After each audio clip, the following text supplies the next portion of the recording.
கேள்வி பார்வையாளர்களுக்கு வணக்கம். இன்றைய நேர்காணலில் நாம் சந்திக்க இருக்கும் சிறப்பு விருந்தினர் அண்ணா திராவிட மக்கள் முன்னேற்ற கழகத்தின் பொதுச் செயலாளர் வழக்கறிஞர் பசும்பொன் பாண்டியன். சார் வணக்கம். வணக்கம். சென்னையில் நேற்றைய தினம் நடைபெற்ற எல்லோருக்குமான தலைவர் அம்பேத்கர் என்ற நூல் வெளியீட்டு விழாவில் விசிகாவுடைய துணை பொதுச் செயலாளர் ராதாகோபாலன் அவர்கள் திமுக குறித்து பல்வேறு விமர்சனங்களை முன்வச்சிருந்தாங்க. இந்த கருத்து சமூக வலைதளங்களில் பல்வேறு எதிர்வினையாற்றக்கூடிய ஒரு சூழலை பார்க்க முடிஞ்சிருது. குறிப்பாக விசிகா திமுக கூட்டணி விட்டு வெளியேறதான ஒரு கருத்து கூட நம்ம சர்ச்சையாகிறத பார்க்க முடிகிறது. திருமாவளவன் அவர்கள் கூட இது அவருடைய தனிப்பட்ட கருத்துன்னு சொல்லியிருக்காங்க. இந்த சம்பவத்தை நீங்கள் எப்படி சார் பார்க்குறீங்க?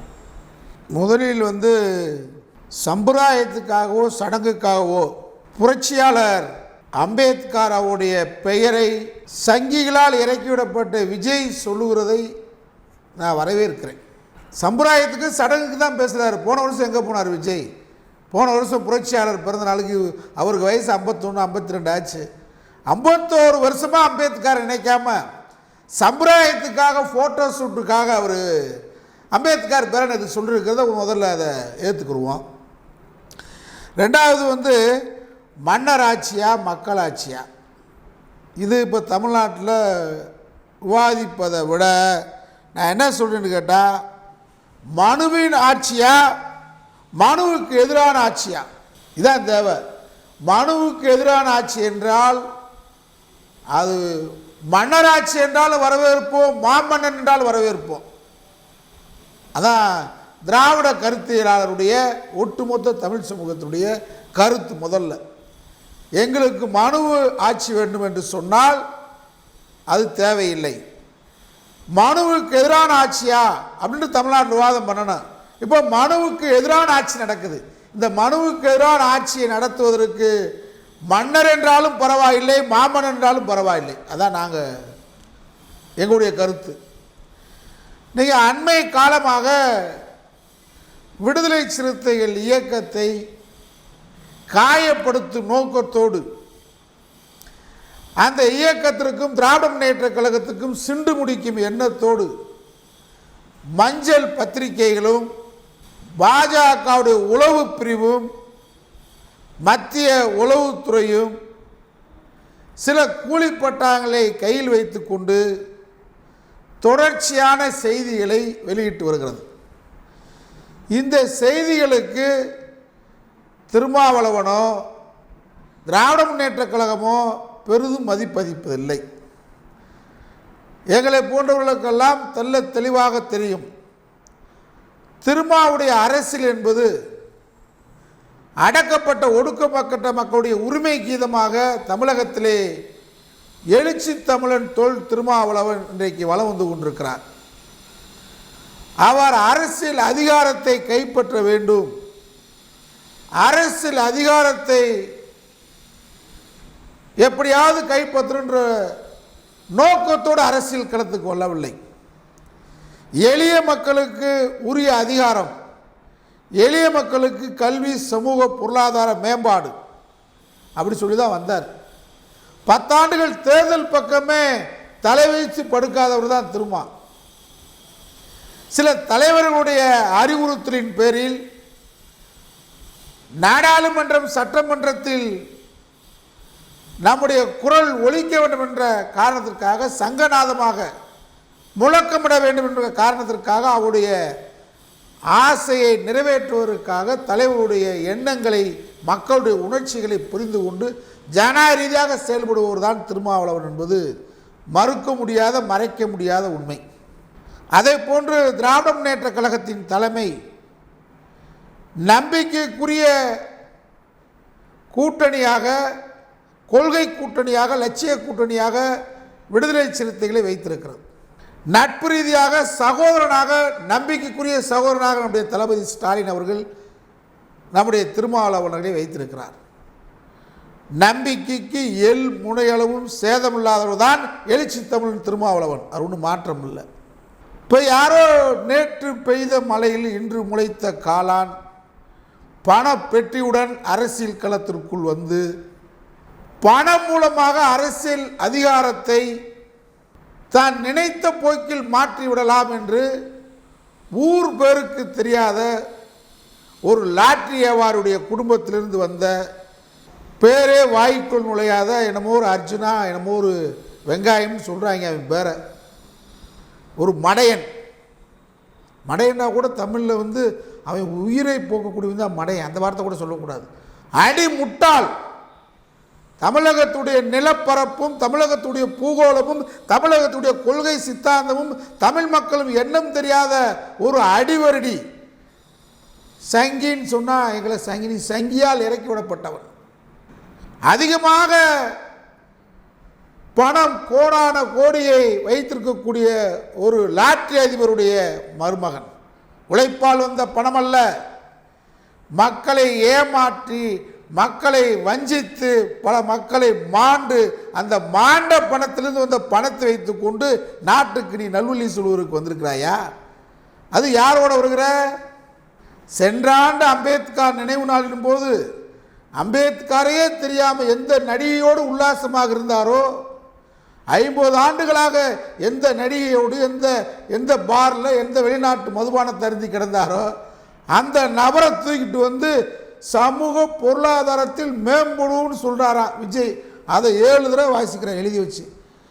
சமூக பொருளாதாரத்துக்கு மேம்படும் இதயத்திலிருந்து ஒரு வார்த்தை உன்னால மனப்பாடமாக சொல்ல முடியலையே, நீ எப்போ இந்த சமூகத்துக்கு பாடுபட போகிற? அதை 7 தடவை படிக்கிறான். இவன் ஒரு ஆள், நீ ஒரு ஆள். திமுக கூட்டணிக்குள்ள விசிகாவை நாங்கள் வந்து இப்படியே அரசன் புரசலாக சொல்லி வெளியேற்றுவோம்னு பிஜேபியுடைய டீமாக நீங்கள் இறங்கியிருக்கீங்க. நாங்கள் கண்டுபிடிச்சிருவோம். விஜய் நேற்று என்ன பேசுகிறாரு? கட்சி ஆரம்பிக்கும் போது விழாவில் பேசும்போது பாஜகன்னு சொல்ல மாட்டாராம், ஒன்றிய அரசுன்னு சொல்ல மாட்டாராம். ஒரே ஒரு வார்த்தை பாசிசம் பண்ணுறாங்க. அதை விட பாசிசம் திமுக பண்ணுது. என்ன பண்ணுது? ஒன்றிய இந்த அளவு மேடையில் பேச வச்சிருக்கு, தாராள ஜனநாயக கருத்துரிமையை கொடுத்துருக்கும் பாரு. இது பாசிசமா? தாராள கருத்து சுதந்திரம் படம் இன்னைக்கு வந்துக்கிட்டு இருக்கு.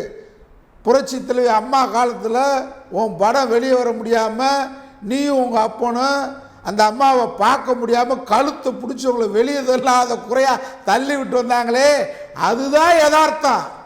தெரிஞ்சுக்கிட்டே யதார்த்தம் என்னான்னு? அப்போ போட்டோ ஷூட்டுக்கு போஸ்ட் கொடுத்தீங்கள. வெள்ள நிவாரண பணிக்கு முதலமைச்சருக்கு போனால் பத்திரிகையில் செய்தி வரும். நீ நாளைக்கு முதலமைச்சர் ஆக முடியுமா?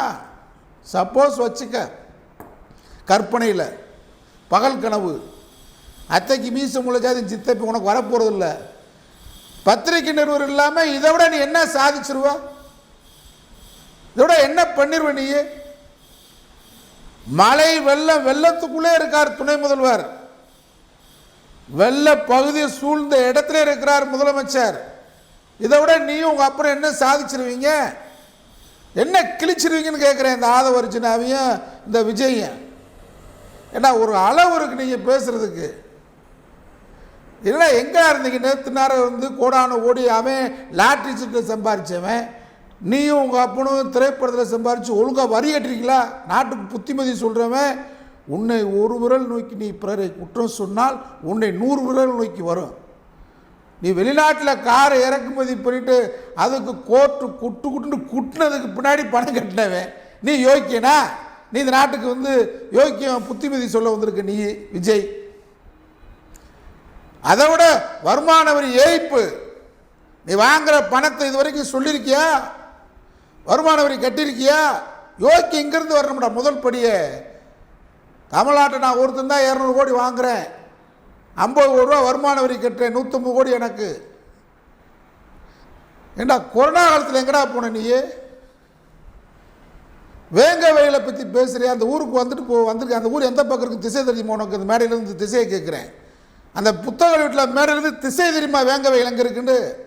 1000 வேங்க வயல் பிரச்சனைகளை சரி செய்த இயக்கம் திராவிட இயக்கம். திராவிட இயக்கத்துக்கு பேரே சேரிகளில் முளைத்த இயக்கம் தான் திராவிட இயக்கம். சேரிகளை இந்த நாட்டில் உருவாகக்கூடாது, சேரிகள் நகரமாக வேண்டும், சேரி மக்கள் முன்னேற வேண்டும் என்பதற்காக உருவாக்கப்பட்ட இயக்கம் திராவிட இயக்கம். தந்தை பெரியார் சொன்னார், நாம் அனைவரும் திராவிடன், ஆதி என்ற எழுத்து மாற்றப்பட வேண்டும், ஆதி திராவிடருக்கு நாம் எல்லாம் திராவிடராக வேண்டும், அதுவரை உழைப்போம்னு சொன்னார். அதான திராவிட இயக்கம். 4 வருடம் சொல்லியிருக்கிறான். என் தலித் சகோதரர்களுக்கு மட்டும் பஞ்சமன் என்று சொல்கிறார் 5ஆவதாக. யார் அந்த பஞ்சமன்? 4 பேரும் பிறந்த இடத்த சொல்லிட்டான். வர்ணாசிரமத்தில் பஞ்சமன் எங்கே பிறந்தான்? அவனுக்கு கூட இடம் சொல்லலேன்னு கேட்டாங்க ஐயா பெரியார்கிட்ட. நீங்கள் தாண்டா ஒழுக்கமான இடத்துல ஒழுக்கமான தாய் தான் உனக்கு பிறந்தவன்னு சொன்ன ஒரு பெரியார் தாண்டா திராவிட இயக்கம். வேறு என்னமோ ஆச்சுன்னா விளக்கமாறு மயிர் நேற்று நேரம் வந்துக்கிட்டு இவர் பணத்தை மட்டும் வச்சுக்கிட்டு பணம் வச்சா அப்படின்னு எதுவும் செஞ்சிருவீங்களா 2 பேரும்? இவன் சினிமாவில் நடித்து 4 படத்தில் நடித்து டுஷின் சண்டை போட்டு வந்தாப்புல பெரிய ஆளா வர முடியுமா? தமிழ்நாட்டு களத்தை பாரு. ஒருத்தன் திடீர்னு இப்போ நான் நாளைக்கு நடிக்க போகிறேன், நாளைக்கு தான் நடிக்கவே போகிறேன் ஸ்டுடியோவுக்கு. போகும்போது நான் நடிகர் விஜய் நடிப்பில் ஒன்று 2 பேர் ஏற்றுக்கிட்டு இருக்கேன். தமிழ்நாட்டில் மெஜாரிட்டியான பேர் ரசிகரில் இருக்கான்னு வச்சுக்க. நான் நாளைக்கே நடிச்சுட்டு ஒரு படத்தில் வந்துட்டா நான் சூப்பர் ஸ்டாரை மிஞ்சிடுவேன், நான் கமலஹாசனை மிஞ்சிடுவேன், செவாலியர் சிவாஜி கணேசன் மிஞ்சுவேன், அஜித்லாம் போகிற போக்கில் தள்ளிடுவேன் இந்த படத்தில் வந்துட்டான்னு சொல்கிற மாதிரி தான் இருக்குது. நீங்கள் ஆலோசனை பேசுகிறது.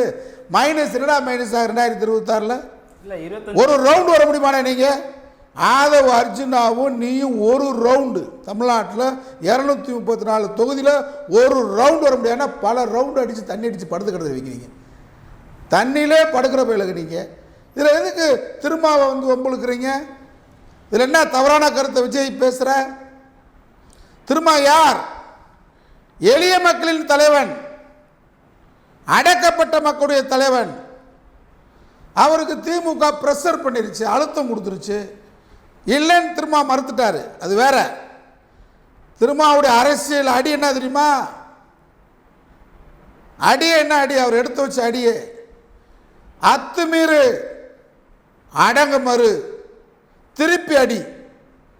அவரை யாராவது அழுத்தம் கொடுக்க முடியுமா? அரசியலில் அடி எடுத்து வச்சது அவர் அப்படி தான் அடி எடுத்து வச்சார். அடங்க மறு, அத்துமீறு, திருப்பி தாக்கு. அவருக்கு திமுக அழுத்தம் கொடுக்குமா? கொடுக்க வேண்டிய அவசியமா திமுகவுக்கு தேவையா? தேவையும் இல்லை திமுகவுக்கு. அப்படி ஒரு கூட்டணி தர்மத்தை குழி தோண்டி புதைக்கின்ற இயக்கம் திராவிட முன்னேற்ற கழகம் அல்ல. யாருமே செய்ய முடியாத சாதனையை தமிழகத்தில் நம்முடைய முதலமைச்சர் செஞ்சுக்கிட்டு இருக்கிறார் ஸ்டாலின் அவர்கள். அம்மா கூட ஒரு கூட்டணியை மறு தேர்தலுக்கு வச்சிருக்க மாட்டாங்க. தலைவர் கலைஞர் வச்சிருக்க மாட்டார், எம்ஜிஆர் வச்சதில்லை. 4 தேர்தலில் தமிழகத்தில் வரலாற்று சரித்திரம் கூட்டணியை தொடர வைக்கிறார். கொள்கை கூட்டணி, லட்சிய கூட்டணின்னு சொன்னால் அது தளபதி ஸ்டாலின் தான். உங்களெல்லாம் தலைவனை ஏற்றுக்கிற அளவுக்கு உங்களுக்கு தகுதி இருக்கு. உங்களுக்கு ஆதவு விளக்கமாறு வேற ஒருத்தன் விஜய் இவங்கெல்லாம் உங்கள் முகரைக்கு எவ்வளோ ஏற்றுக்குருவானா? 2000 கோடியை விட்டுட்டு அரசியலுக்கு வருவாங்க. எதுக்கு 2000 கோடியை பாதுகாக்க வந்திருக்கான்? இவங்கெல்லாம் யாரால் இறக்குமதி செய்யப்பட்டிருக்கீங்க? ஏற்கனவே ஒருத்தன் சீமான் குற்றத்தை உடஞ்சி போச்சு பார்த்தீங்களா? இப்போ அண்ணாமலை சொல்கிறாரு, அவர் ஒரு கட்சியின் தலைவர் மதிக்கப்படக்கூடிய அண்ணன் எனக்குன்றாரு. வந்துருச்சா பூனைக்குட்டி வெளியே வந்துருச்சா? நாங்கள் சொல்லிக்கிட்டே இருக்கோம். 2011 சொல்கிறான், பிஜேபியால் இறக்கி விடப்பட்ட கைக்கூலி இந்த சீமான் ஜாமான்னு சொல்கிறோம். வந்துருச்சா? அன்னைக்கு இவர் சொல்கிறாரு, என் தம்பி அண்ணாமலை லண்டன் போயிட்டு வந்தோடனே புத்துணர்ச்சியோடு இருக்கார், புரிந்துணர்ச்சியோடு இருக்கார், ரொம்ப பக்குவப்பட்டார். வந்துட்டீங்கன்னாடா இதான் கூட்டு களவாணித்தனம். இப்போ விஜய் கூட்டு களவாணி, அவனை தமிழ் தேசியம் இறக்கி விட்டாங்க செய்மான முடிஞ்சு. ரஜினிகாந்தை சந்தித்து ஆர்எஸ்எஸ் தான் சொல்லிட்டான். இப்போ அண்ணாமலை பேட்டியும் நீங்கள் சீமான் பேட்டியும் பார்த்தா முடிஞ்சு போச்சு. தம்பி என் தம்பி என் அண்ணன் அப்படின்ட்டாங்க, முடிஞ்சு போச்சு. நாங்கள் யாருன்றதை அவங்க நாட்டுக்கு சொல்லிட்டாங்க. விஜய் கொஞ்சம் காலதாமதமாகும். தமிழ்நாட்டு மக்கள் தெளிவாக இருப்பார்கள். எதையும் ஈரோட்டு கிழவன் பெரியார் கண்ணாடி போட்டு பார்க்குற கூட்டம் விட தமிழ்நாடு கூட்டம். விஜய் யாரால் இறக்கி விடப்பட்டிருக்கு, எதுக்கு ஆடுறன்னு தெரியாதா? எதுக்கு ஆடிட்டு இருக்கிற? திருமாவளவனை பற்றி உனக்கு பேசுறதுக்கு என்ன தகுதி யோக்கியம் இருக்குன்னு கேட்குறேன் நான்.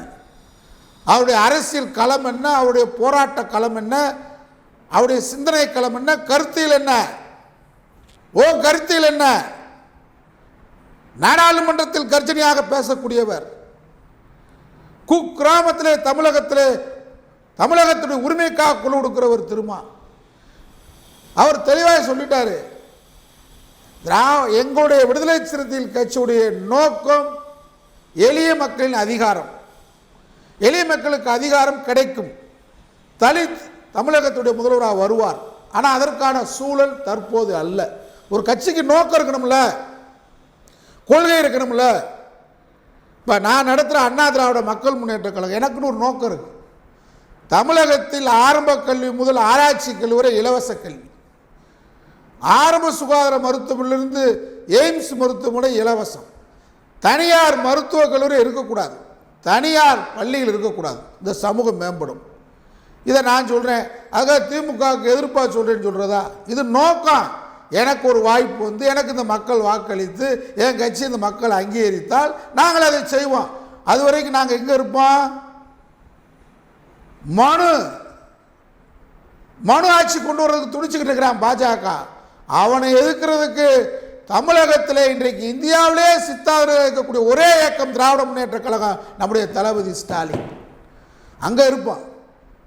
எங்களுக்கு இன்றைக்கு தேவை சித்தாந்த ரீதியாக மனுவின் ஆட்சியை கொண்டு வர துடித்து கொண்டிருக்கக்கூடிய இந்த பாசிச பாஜகவை வீழ்த்துவதற்கு எங்களுக்கு ஒரே அணி திராவிட முன்னேற்ற கழகம் அணின்றதை திரும்ப தெளிவாக சொல்லிட்டார்.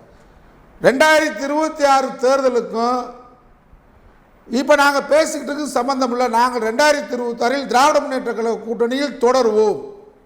இதோட அழகா சொன்னார். 3 தொகுதி கேட்டார் நாடாளுமன்றத்தில், பொது தொகுதி ஒன்று வேணும்னு கேட்டார். அது எங்கள் உரிமை கோரிக்கைன்னு சொன்னார். ஏற்றுக்கொள்ளவில்லை. இட நெருக்கடி சூழல் என்று சொன்னால் எங்களுக்கு இந்த முறை சீட்டே இல்லை என்று சொன்னாலும் இந்தியாவில் பாஜகவை வீழ்த்துவதற்கு விடுதலை சிறுத்தைகள் இந்திய அளவில் இந்தியா கூட்டணியும் தமிழகத்தில் திமுக கூட்டணி ஆதரிப்போம், சீட்டுக்காக அல்ல இந்த திருமா விடுதலை சிறுத்தைகள் சொன்னார். அதான் அவருடைய நிலைப்பாடு. ஆனால் என்ன இப்போ ஒரு குழப்பம்? ஆதவ் அர்ஜுனா என்பவன் ஒரு மார்ட்டின் மருமகன், ஒரு தொழிலதிபர், லாட்டரி அதிபர் என்ற அடிப்படையில் பேசியிருந்தா இவ்வளவு விவாதங்கள் வராது. இப்போ நாங்களாம் திருமாவை புரிந்து கொண்டவர்கள், அறிந்து கொண்டவர்கள், எந்த நிலையிலும் தன் நிலை மாறாதவர் திருமா விடுதலை சிறுத்தைகள் அமைப்பு, ஒரு கட்டுக்கோப்பான அமைப்பு விடுதலை சிறுத்தைகள் அமைப்பு, ஒரு கொள்கை கோட்டமாக இருக்கிறது, ஒரு லட்சிய பாடி வீடாக விடுதலை சிறுத்தைகள் இருக்கிறது. அதில் இந்த அர்ஜுனா பேசுவதற்கு ஏற்கனவே பேசுவதற்கு நான் விளக்கம் கேட்டிருக்கிறேன் என்று திருமா அவர்கள் சொன்னார்கள். இப்பொழுது விளக்க நோட்டீஸ் அனுப்புவதற்காக நான் பேசியிருக்கிறதுல செய்தி. ஆனால் ஒரு கட்சியின் துணை பொதுச் செயலாளர், நேற்றைக்கு பெய்த மழை இன்று முளைத்த காளான், அதே கட்சியில் துணை பொதுச் செயலாளர், தலைமை செயலாளர் பாவரசு போன்றவர்கள், கருத்தில் ரீதியாக உணர்ந்தவர்கள், கருத்தில் ரீதியாக இருக்கக்கூடிய துணை பொதுச் செயலாளர்கள், நிறைய நண்பர்கள், எழுச்சி தோழர்கள் இருக்கிறார்கள். அவர்களெல்லாம் இது நாள் வரை அவர்களை தந்தி டிவி தனியாக பிரத்யேகமாக பேட்டி எடுத்ததில்லை, இப்படிப்பட்ட விழாக்களுக்கு அழைத்ததில்லை. கருத்தில் ரீதியாக திருமாவோடு தோளோடு துண்டு வளர்ந்தவர்கள். ஆனால் எங்கிருந்தோ திடீரென்று குதித்த, பணத்துடன் குதித்த ஒருவர் விடுதலை சிறுத்தைகள் போர்வையில் இருந்து கொண்டு அவர் மன்னராட்சி என்று திராவிட முன்னேற்ற கழக ஆட்சியை விமர்சிப்பதை ஏற்றுக்கொள்ள முடியாது, கண்டிக்கத்தக்கது. இது வரவேற்கத்தக்க அம்சம் அல்ல. விடுதலை சிறுத்தைகளுடைய வளர்ச்சிக்கு எங்களை போன்ற புரிந்து கொண்டவர்களுக்கு புரிந்து கொள்வோம், புரியாத மக்களுக்கு ஒரு புதிராக இருக்கும். சந்தேகத்திற்கு இடமில்லாத மனிதன், கொள்கை மனிதன் நம்முடைய திருமா. ஆனால் சந்தேகத்தை சாதாரண சாமானிய மக்களிடத்திலே உருவாக்குகின்ற குழப்பமான சதி ஆதவ் அர்ஜுனாவுடைய பேச்சு. திராவிட முன்னேற்ற கழகம் திருமாவை துளியளவும் சந்தேகப்படாது. அது வேறு, நட்பு இறுக்கமானது, கொள்கை ரீதியானது, லட்சிய ரீதியானது. ஆனால் இந்த குழப்பம் தேவைதானா, நீடிக்க கூடாது என்பது விடுதலை சிறுத்தைகள் மீதும் திருமாவளவன் அக்கறை இருக்கிற காரணத்தால் எங்களுடைய கனிவான பார்வைக்கு இந்த வேண்டுகோளை வைக்கின்றோம். அவர் எந்த மேடையிலும் எந்த கருத்துக்களையும் தாராளமாக பேசட்டும். அவருடைய கருத்தை எதிர்கொள்வதற்கு திராவிட இயக்கம் தயாராக இருக்கிறது. அவர் எங்களுக்கு ஒரு ஆளே இல்லை. நாங்கள் அவர் பேச்செல்லாம் கடந்து சொல்வோம். கொள்கையின் தளபதி எழுச்சி தமிழர் திருமாவின் பெயரையும் கொள்கை கோட்ட விடுதலை சிறுத்தைகள் பெயரையும் பயன்படுத்தி பேசுகிற காரணத்தால் இந்த நபர் தப்பித்துக் கொண்டிருக்கிறார் தமிழகத்தில். இல்லை என்றால் முகவரி தெரியாமல் ஆகிவிடுவார். கருத்து ரீதியாக மோதுவோம், சொல்லுக்கு சொல் மோதுவோம். அவர் எங்கள் கால் தூசிக்கு சமம் இல்லாத ஒரு திராவிட இயக்கக்காரன். அதனால் எந்த போர்வையில் என்று பேசுகிறார். விடுதலை சிறுத்தைகள் துணை பொதுச்செயலாளர் என்ற போர்வையில் பேசுகிறார். சகோதரர் திருமாவளவனுடைய பெயரை பயன்படுத்தி பேசுகிறார். அவர் மட்டுமல்ல, இந்த நாட்டில் அரிதாரம் பூசிவிட்டு அரியணையில் ஏறலாம் நினைக்கின்ற பிஜேபியால் கட்ட வைக்கப்பட்டிருக்கிற ஒரு சங்கி விஜயை வைத்தும் பேச வைக்கிறார். இதை ஏற்றுக்கொள்ள முடியாது. உடனடியாக தீர்க்கப்பட வேண்டிய விஷயம், உடனடியாக முடிவுக்கு வர வேண்டிய விஷயம். நம்ம போகிற பாதை லட்சிய பாதை, நம்முடைய பாதை கொள்கை பாதை. இந்த கொள்கை பாதையில் குறுக்கிடுகின்ற குள்ளநெறி கூட்டங்களுக்கு முடிவு கட்ட வேண்டும். இது குள்ளநெறி கூட்டம். நாம் அரிமா கூட்டம், சிங்க கூட்டம், சிறுத்தைகள் கூட்டம். சிங்க கூட்டமும் சிறுத்தைகள் கூட்டமும் இந்த நரிகளுடைய வாளை அறுக்க வேண்டும் என்று சொன்னால் ஒரு திடமான தீர்க்கமான முடிவுக்கு விடுதலை சிறுத்தைகள் வர வேண்டும். இவர் யார்? விடுதலை சிறுத்தைகளுக்கு உழைத்தவரா, பாடுபட்டவரா? நாங்கள் நாடு முழுவதும் விடுதலை சிறுத்தைகள் தோழர்களை பார்க்கிறோம். திருமா மீது உயிரை வைத்திருக்கக்கூடிய தோழர்களை பார்க்கிறோம். கொள்கைவாதியான சித்தாந்தவாதியான தோழர்களை பார்க்கிறோம். இந்த நபர் குழப்ப விளைவிக்கின்ற நோக்கத்தோடு அவருடைய கருத்துக்கள் இருப்பதாக நாட்டு மக்கள் கருதுகிறார்கள். திருமா மீது நம்பிக்கை இருக்கிறது. அந்த நம்பிக்கையை குலைக்கின்ற வண்ணம், கொலை வண்ணம் பேசிக் கொண்டிருக்கிறார் இந்த ஒரு சந்தர்ப்பவாதி. நிலையானவரா? அரசியலை பிழைப்பு நடத்துகிறவர். அரசியல் மூலமாக இந்த நாட்டு மக்கள் மத்தியிலே லாட்டரி வியாபாரத்தை அரசு நடத்த வேண்டும் என்று சொல்வதற்காக பணத்தை வைத்து அலைந்து கொண்டிருக்கக்கூடிய ஒரு அற்பர். இந்த அற்பருக்கு வாழ்வு வந்தா அர்த்தராத்திரியில் அலையும், அது மாதிரி அலைகிறார். இந்த அலைகின்ற நபருக்கு எச்சரிக்கை. மன்னராட்சியா என்று பேசுகிறாய். முதல்வர் ஸ்டாலின் அவர்கள் அவருடைய உழைப்பு, கலைஞர் சொன்னார் உழைப்பு உழைப்பு, அதுதான் ஸ்டாலின். நீ அவர் எழுத்து எந்த கட்சியிலும் சவால் விடுறேன், குளத்தூர் தொகுதியில் நின்று இல்லை அவர் மகனை சொல்றையில் குறிவைக்கிறல. நம்முடைய தம்பி இன்றைக்கு புயலை விட வேகமாக சுறுசுறுப்பாக இருக்கக்கூடிய உதயநிதியை எதிர்த்து டெபாசிட் வாங்க. எந்த கட்சியும் இல்லை. நீ தமிழ்நாட்டில் ஒட்டுமொத்த எல்லா கட்சியும் சேர்ந்து கூட பொது வேட்பாளர் எடுத்துட்டான், டெப்பு வாங்கிட்டா. நாங்கள் தமிழ்நாட்டில் அரசியல் பண்ணலை. முடியுமாடா உங்களால்? சும்மா ஏதோ மேடை கிடைச்சிருச்சு, பணம் இருக்குது, இந்த பணத்துக்கு தப்பு தாளம் போடுறதுக்கு தப்பு தாளம் போட்ட ஒருத்தன் வந்திருக்கான், அரிதாரம் பூசிடுவேன் விஜயை வச்சுக்கிட்டு ஆடலாம்னு நினச்சிக்கலாங்க. இந்த ஆட்டத்துக்கு முடிவு காண வேண்டும். அதை நம்முடைய எழுச்சி தமிழர் திருமா அவர்கள் நல்ல முடிவெடுப்பார் என்று நாடு நம்புகிறது, நல்லோர்கள் நம்புகிறோம். இடதுசாரி முற்போக்கு சிந்தனையாளர்கள், பெரியார் சிந்தனையாளர்கள், அம்பேத்கர் சிந்தனையாளர்கள், விடுதலை சிறுத்தைகள் நல்ல அந்த இயக்கம் நன்றாக இருக்க வேண்டும், தமிழகத்துக்கு தேவையான இயக்கம் வளர வேண்டும் என்கிற நல்ல நோக்கத்தோடு சொல்கிறோம். இந்த குள்ளநெறி கூட்டத்திற்கு முடிவு காட்டுங்கள். அவருடைய கருத்துக்களை சொல்லட்டும், தாராளமாக பேசட்டும், அவருக்கு கருத்து சுதந்திரம் உண்டு.